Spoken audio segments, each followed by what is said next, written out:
Hello everyone. So, a very good morning to everyone. This is Pragati and welcome to विरासत classes. ठीक है, विरासत academy. तो student, आज हम लोग ये जानेंगे कि मांग का नियम क्या है. इसके प्रीवियस क्लासेस में हमने बहुत सारी चीज़ें जानी है. अगर आप नहीं जाने हैं तो आप प्लीज़ एक बार उसे ज़रूर देख लीजिए. ठीक है.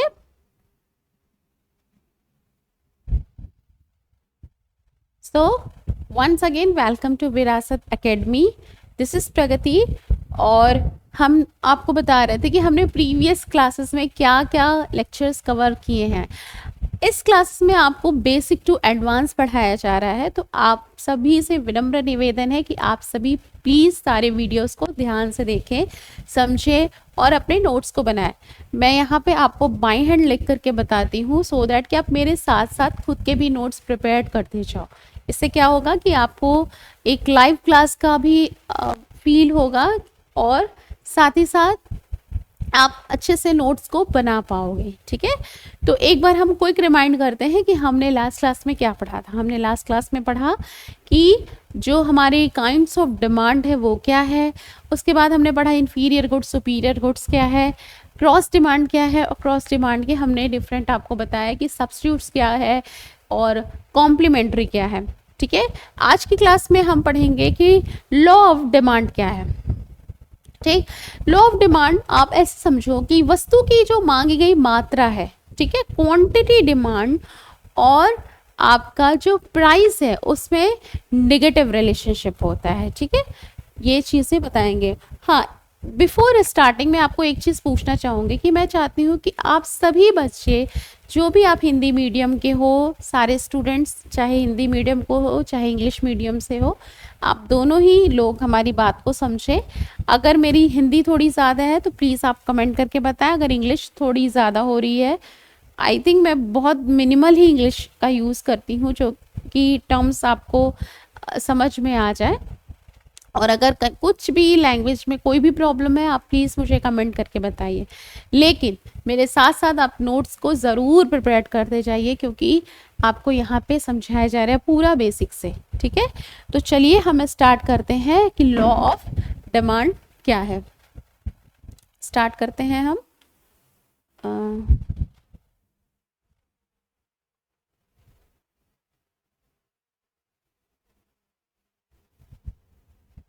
ओके.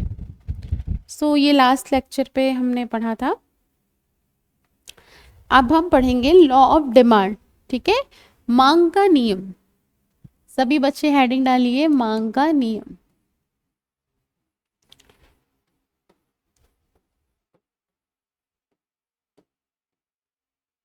Law of demand. और इंग्लिश वालों से भी मुझे ये कहना है कि आप सभी बच्चे जो भी आप पढ़ रहे हो, आप सभी लोग हिंदी इंग्लिश बाई लैंग्वेज जानते रहो क्योंकि आप कभी भी इंग्लिश एग्ज़ाम निकालोगे, बिकम असिस्टेंट प्रोफेसर बनोगे आप कभी, तो आपको भी हिंदी के टर्म्स को पढ़ाना पड़ेगा. ठीक है. तो आप सभी लैंग्वेज को जानते रहो. ठीक.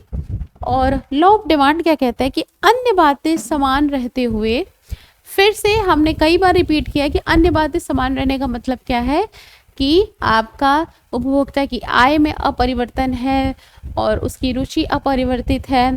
ठीक है. ये सारी चीज़ें कांस्टेंट है. और भी बहुत सारी चीज़ें हैं जो कि मैंने आपको प्रीवियस क्लास में हर एक बार मैं बता दी जाती हूँ.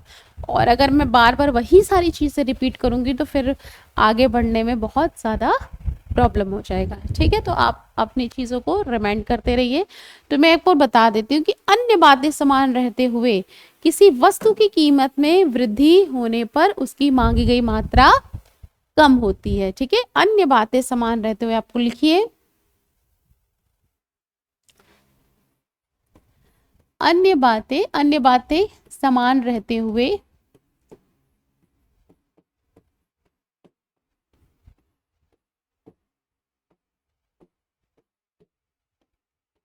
किसी वस्तु की कीमत में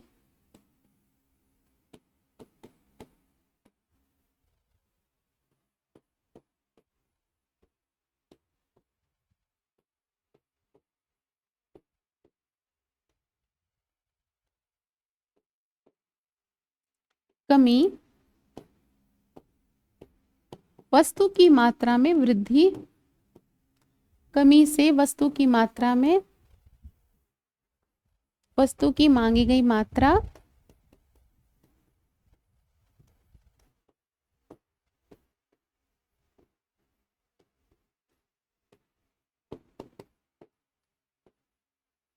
वृद्धि होती है। ठीक है, आप सभी बच्चे नोट डाउन करिए।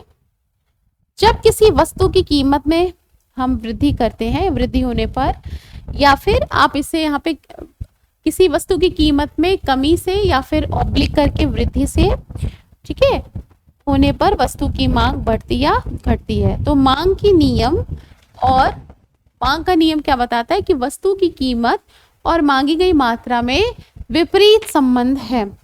ठीक है, विपरीत संबंध है, मतलब क्या है आपका कि इनवर्स रिलेशनशिप है।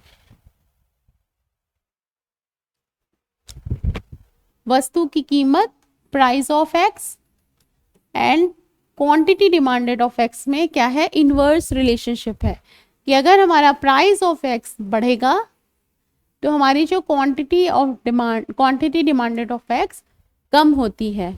ठीक है, अब कि हमारा मांग के नियम के मांग का जो नियम होता है ना, वो एक क्वालिटेटिव अप्रोच है। क्वालिटेटिव मतलब कि वो बस ये बताता है कि किस डायरेक्शन में चेंजेस होगा। ठीक है, डायरेक्शन मतलब अगर प्राइसेस हमारी कम हो रही है तो हमारी क्वांटिटी डिमांडेड बढ़ेगी। ठीक, और हमारी क्वांटिटी प्राइस अगर कम हो रहा है तो वाइस वर्सा, अगर मान लो ये कम होगा तो हमारा जो क्वांटिटी डिमांडेड है वो इनहांस होगा। इसका मतलब इन दोनों के बीच में वो क्या है, इनवर्स रिलेशनशिप है। इनवर्स रिलेशन, और क्या बता रहा है इनवर्स रिलेशनशिप के साथ, ये क्या बताता है, क्वालिटेटिव चीजें या क्वालिटेटिव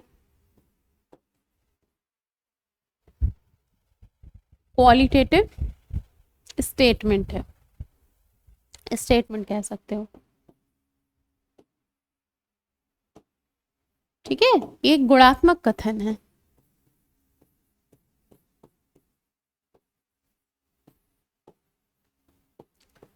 कथन है, और क्या बता रहा है, एक तो इनवर्स रिलेशनशिप बता रहा है, क्वालिटेटिव बता रहा है, और एक चीज और है, ये आपको, हाँ ये विपरीत संबंध है, लिख लेना।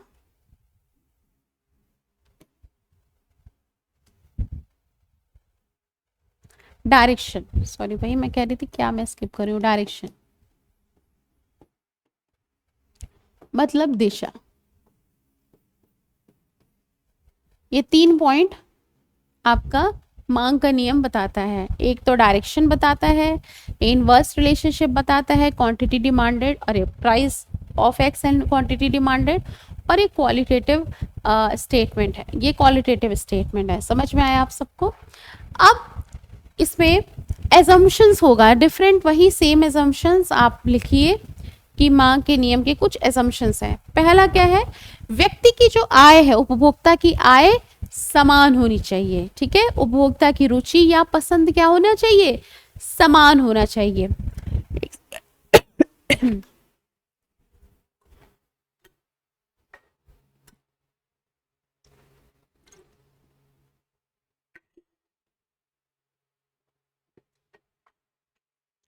और इसके एजम्पशंस लिखिए, मान्यताएं।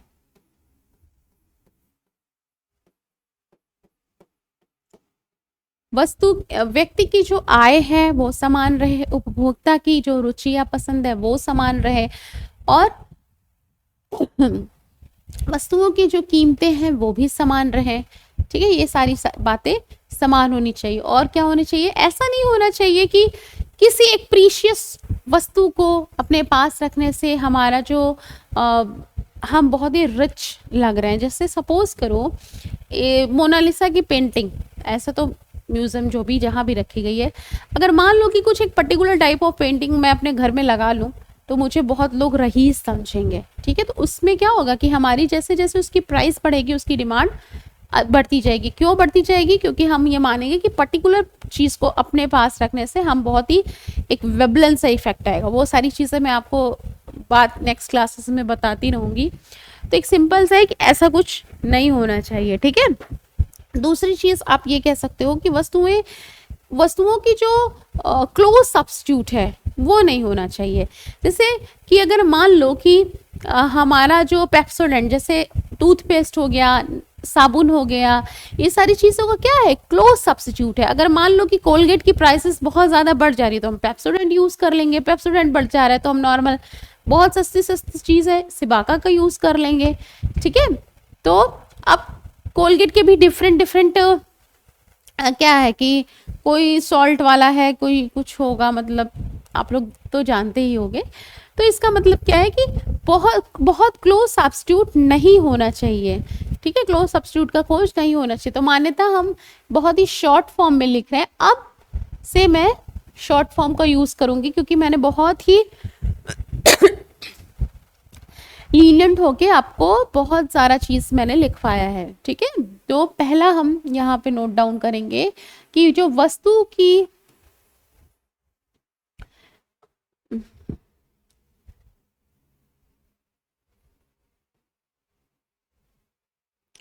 क्लोज सब्स्टिट्यूट नहीं होना चाहिए।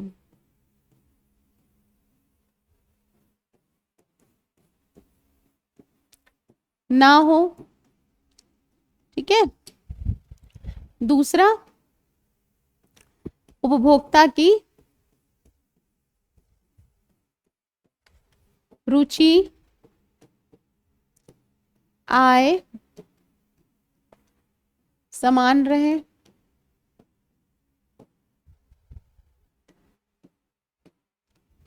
और टेस्ट, प्रेफरेंस, रुचि, आय सब समान रहे। और क्या है कि जो स्थानापन्न वस्तु की जो अन्य वस्तु की कीमतें हैं उसमें परिवर्तन नहीं होना चाहिए। तो सब्स्टिट्यूट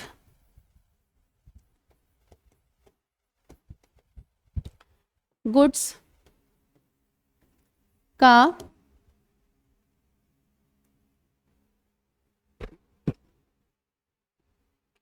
सब्स्टिट्यूट गुड्स की जो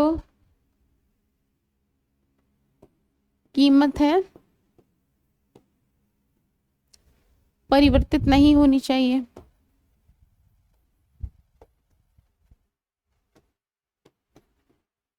ठीक है। और चौथा आप अपने से लिखिए, क्या बताया मैंने कि जो ऐसा नहीं होना चाहिए कि पर्टिकुलर कोई वस्तु रखने से या कोई एक वस्तु रखने से हम बहुत ही रिच लग रहे हैं, ऐसा कुछ भी नहीं होना चाहिए, ठीक है। तो आइए अब हम पढ़ते हैं कि मांग के नियम का डायग्राम। तो आप सबको जैसे ही पता है, कई बार हम बना चुके हैं।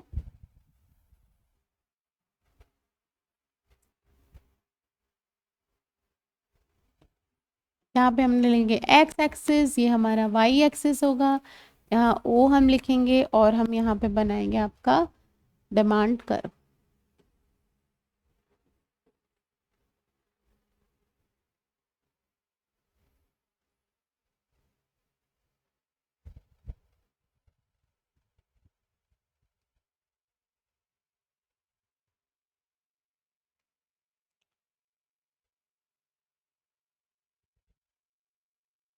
यहाँ हमारा P1 हो गया, ये हमारा P2 हो गया, प्राइस हमारा डिक्लाइन कर रहा है, तो ये हमारा Q1 हो गया, तो ये हमारा Q2 हो गया,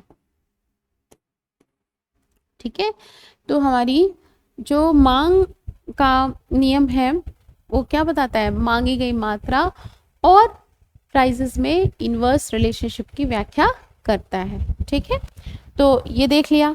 अब एक चीज इसमें मोस्ट इम्पॉर्टेंट जो पूछा जाता है कि मांग जो वक्र है, आप देख रहे हो ना, यहाँ लेफ्ट, इस साइड में अगर इस तरह से चलो तो ये लेफ्ट है, ये राइट है ना। इधर ऊपर से हम अगर आए तो ऊपर वाला आपको ये सा लेफ्ट कहा जाएगा, फिर राइट कहा जाएगा। तो इसमें पूछा जाता है कि मांग की जो रेखा है वो दाएं को नीचे और क्यों झुकती है, वाई डिमांड का slope downward to the right, ठीक है, बाएं से दाएं नीचे की ओर क्यों झुकी रहती है? पहला इसका जो कारण है, फर्स्ट जो रीजन है वो है ह्रासमान उपयोगिता नियम या फिर उपयोगिता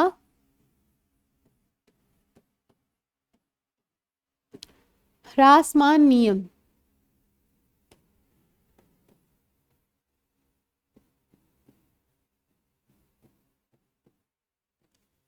ठीक है,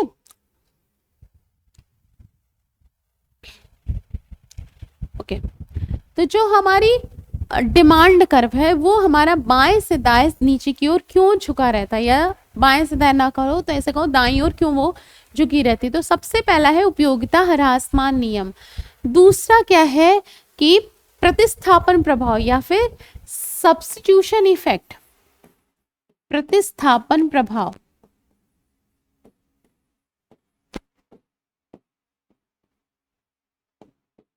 ठीक है, इसको हम कहेंगे सब्स्टिट्यूशन इफेक्ट। और तीसरा आय प्रभाव मतलब इनकम इफेक्ट।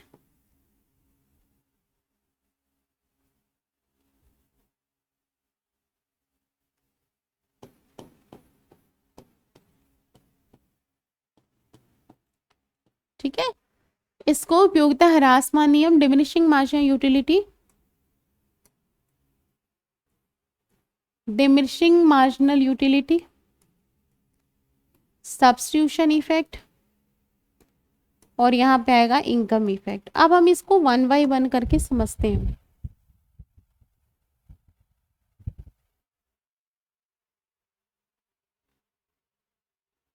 ये क्या हो गया भैया?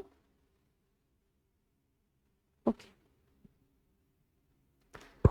तो उपयोगिता ह्रासमान नियम, प्रतिस्थापन प्रभाव और आपका आता है आय प्रभाव।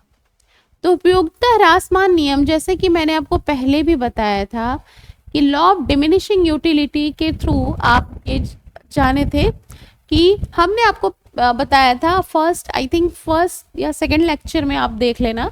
उसमें क्या है कि जैसे जैसे हमने रोटियों का एग्जांपल लिया था कि जैसे जैसे हम रोटी की इकाइयों, खाने की इकाइयाँ बढ़ाते जाते हैं, हमारी जो यूटिलिटी है वो डिक्लाइन होती है।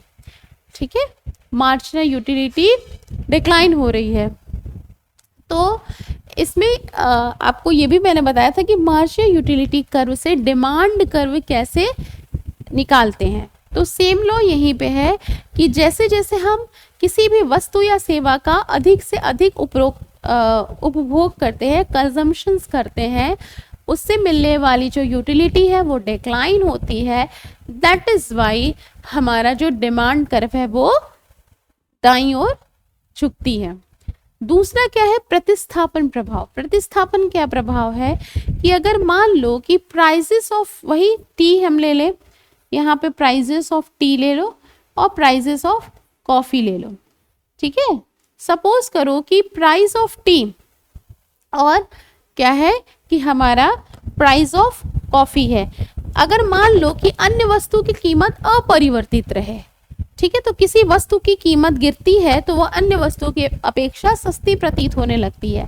जैसे मान लो कि हमारा प्राइस ऑफ टी 10 रुपये है और हमारी प्राइस ऑफ कॉफ़ी 50 रुपये है। अब मान लो कि हमारी प्राइजेस ऑफ टी 5 रुपये हो गई फॉर अ पर्टिकुलर 50 ग्राम, 10 ग्राम जो भी है, 50 ग्राम लेके चलो।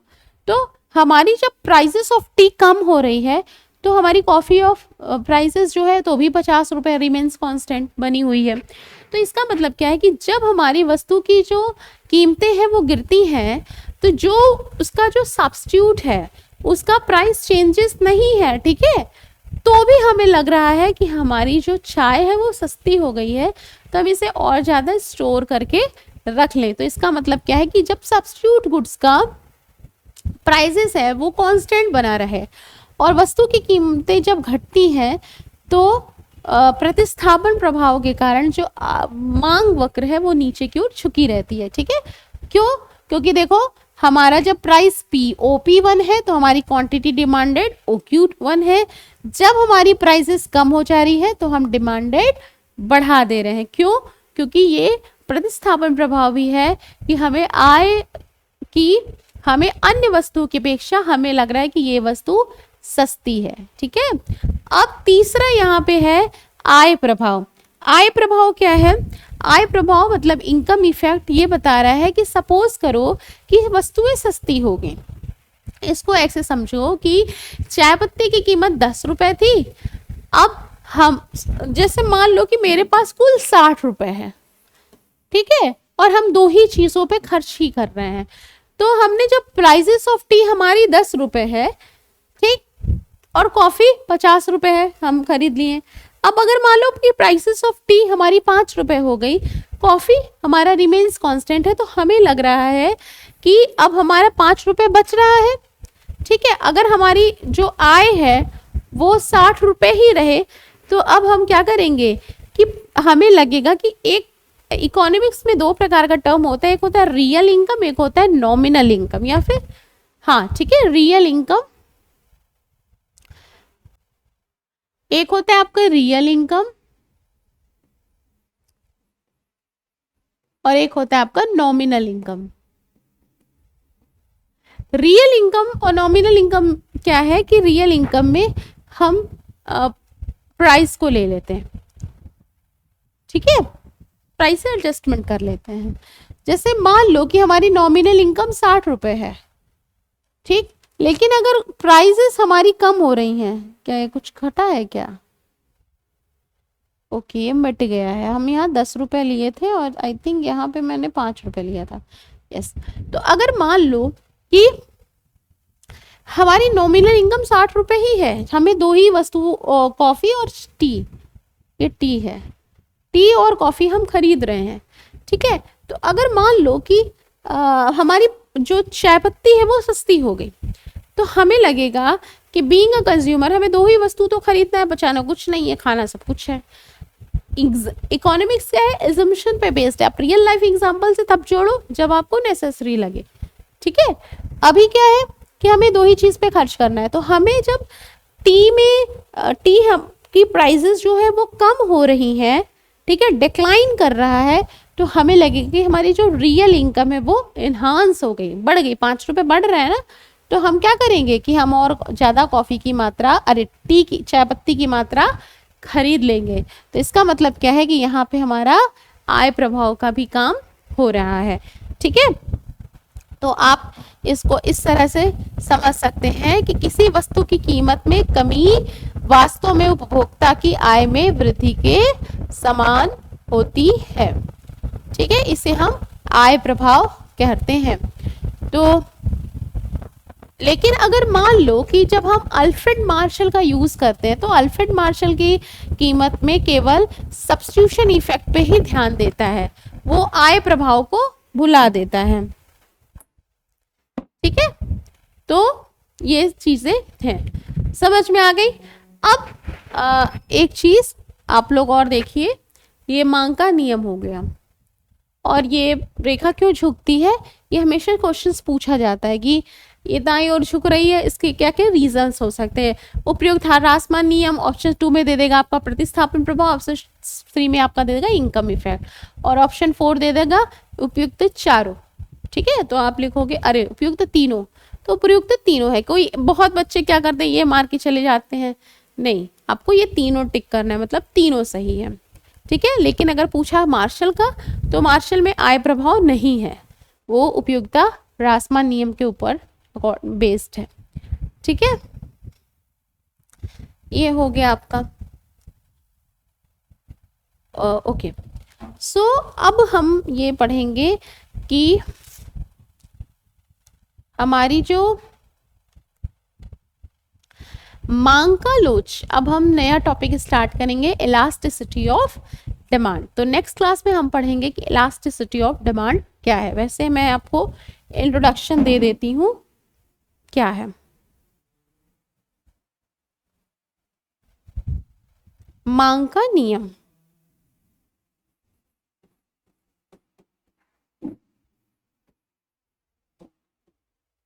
मांग का नियम हो गया। अभी यहाँ शुरू कर रहे हैं मांग का लोच, सॉरी,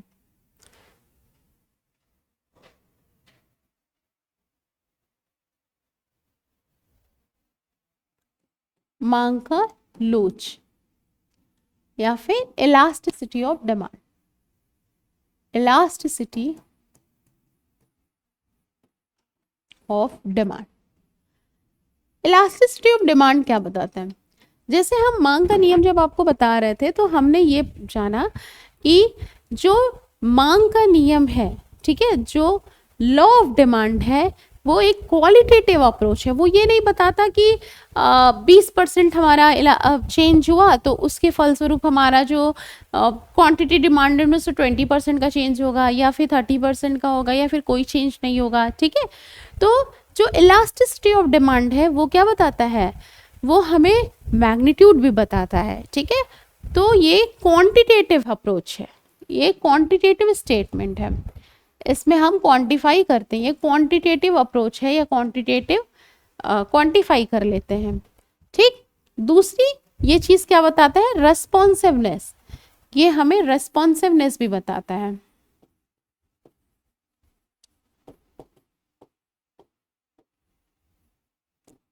ये हमें रेस्पॉन्सिवनेस बताता है। रेस्पॉन्सिवनेस ये बताता है कि अगर मांग में हमारा कोई परिवर्तन हो रहा है, कोई चेंजेस हो रहा है, कीमतों में अगर चेंजेस हो रहा है तो उसके रेस्पॉन्स में, ठीक है, उसके रिलेशन में या उसके रिलेटिवली हमारा मांग में क्या परिवर्तन होगा, ठीक है। तो जो हमारा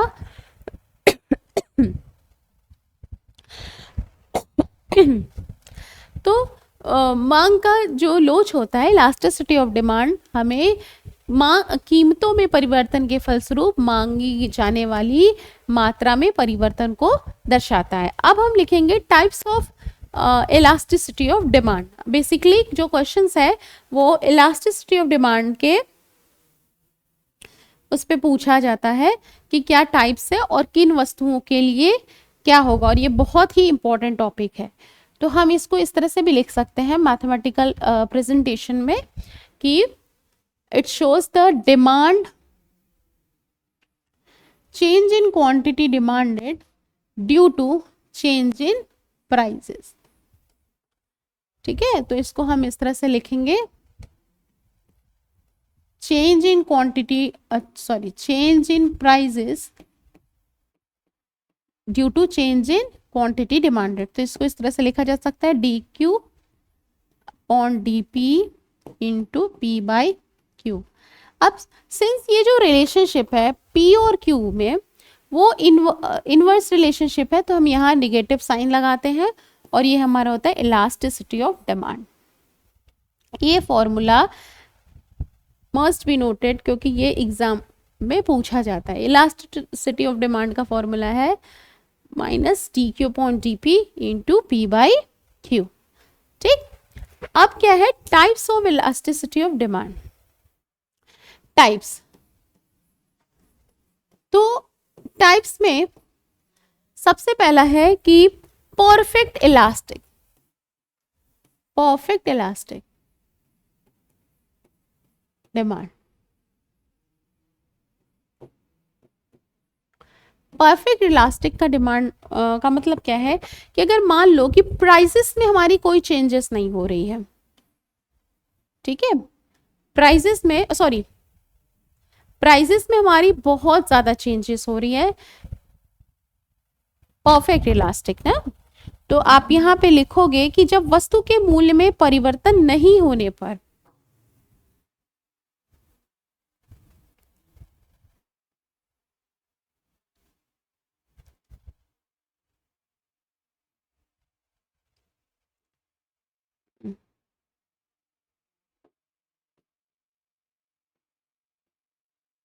ठीक, वस्तु के मूल्य में परिवर्तन नहीं होने पर जो हमारा क्वांटिटी डिमांडेड है उसमें बहुत ज्यादा परिवर्तन हो जाए।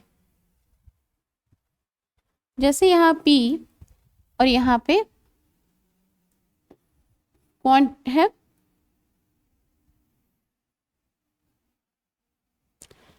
इलास्टिसिटी ऑफ डिमांड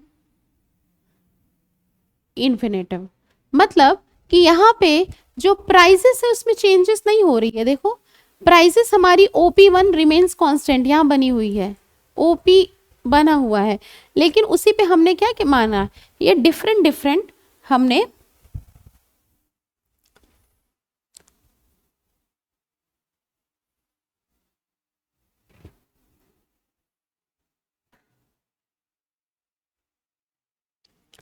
इसका मतलब ये है कि हमारा प्राइसेस ओपी है, ठीक है, प्राइस हमारा कांस्टेंट बना हुआ है, प्राइसेस में कोई चेंजेस नहीं हो रहा है, लेकिन क्वांटिटी डिमांड हमारा बढ़ रहा है। कैसे कि हमारा ये देखो Q1 से Q2 हो गया, ठीक है, देन Q3 हो गया, Q4 हो गया। तो प्राइजेस में चेंजेस ना होने के भी बावजूद हमारा जो क्वांटिटी डिमांडेड है वो इन्हांस हो रहा है, बढ़ रहा है। तो हम इससे कहेंगे कि जो हमारा इलास्टिसिटी ऑफ डिमांड है वो क्या है, इन्फिनेटिव है, ठीक है। जैसे ओके, ये फॉर्मूला हम एक बार यहाँ पे लिख लें कि minus d change in sorry minus change in quantity demanded, और यहाँ पे सॉरी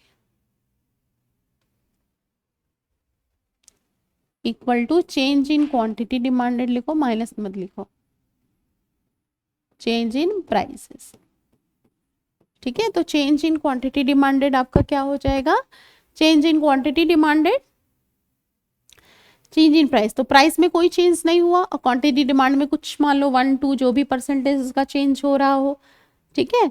कोई भी संख्या नंबर मान लो 1 ही मान लेते हैं, तो किसी भी संख्या को 0 से भाग देंगे तो हमको इनफाइनाइट मिलता है, ठीक है, गॉट इट।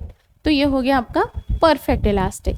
दूसरा हो, और हाँ रियल लाइफ में इसका कोई एग्जाम्पल नहीं मिलता, अगर आपको मिले तो प्लीज कमेंट करके मुझे भी बताएं। दूसरी चीज क्या है कि आपका highly elasticity of demand, highly elastic, तो दूसरा हम डालते हैं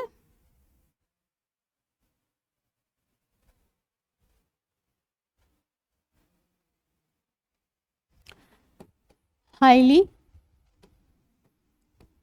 इलास्टिक।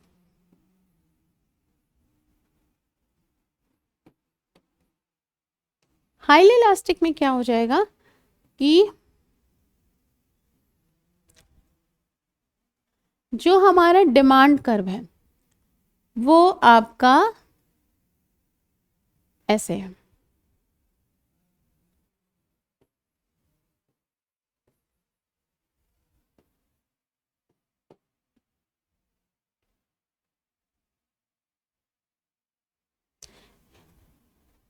यहाँ इसको ऐसे जा सकता है,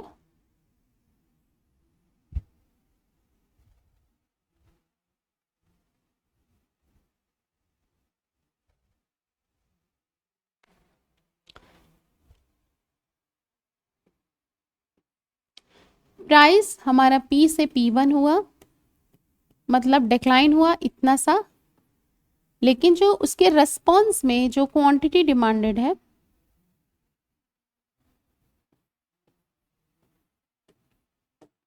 उसमें चेंजेस जानता हुआ। देखो प्राइस में हमारा चेंजेस P से P1 हो रहा है, लेकिन क्वांटिटी डिमांड में Q से Q1 हो रहा है, मतलब कि कीमत में थोड़े से परिवर्तन से, ठीक है, कीमत में थोड़े से परिवर्तन से अगर मांगी गई मात्रा में ज़्यादा परिवर्तन हो रहा है तो उसे हम क्या कहेंगे कि हमारा जो मांग की लोच है वो हाईली इलास्टिक है। हाईली स्टार्टिंग मतलब अधिक लोचदार है। इसका एग्जाम्पल, इसको हम ग्रेटर देन 1 लिखेंगे, ठीक है। इसका जो एग्जाम्पल होगा वो होगा विलासिता की वस्तुएं, विलासिता की वस्तुएं,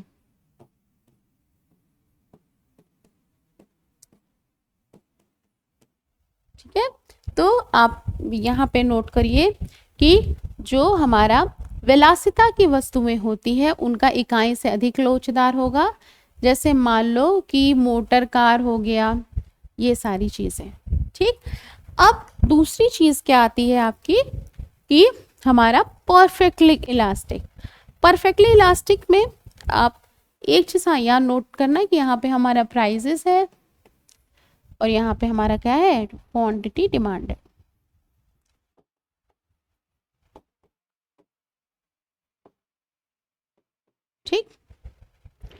अब हम दूसरी चीज पढ़ेंगे कि हमारा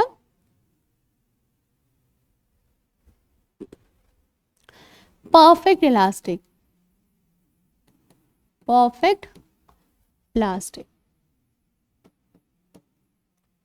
मतलब परफेक्ट इलास्टिक मतलब पूर्ण लोचदार मांग। पूर्ण लोचदार मांग में हम बनाएंगे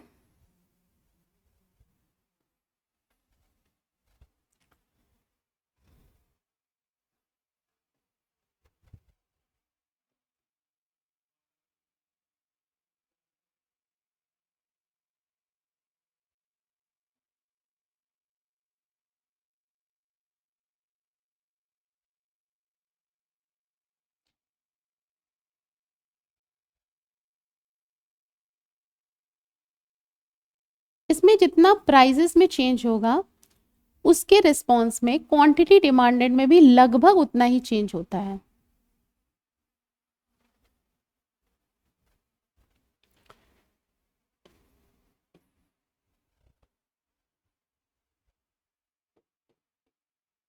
इसमें P से P1 हुआ,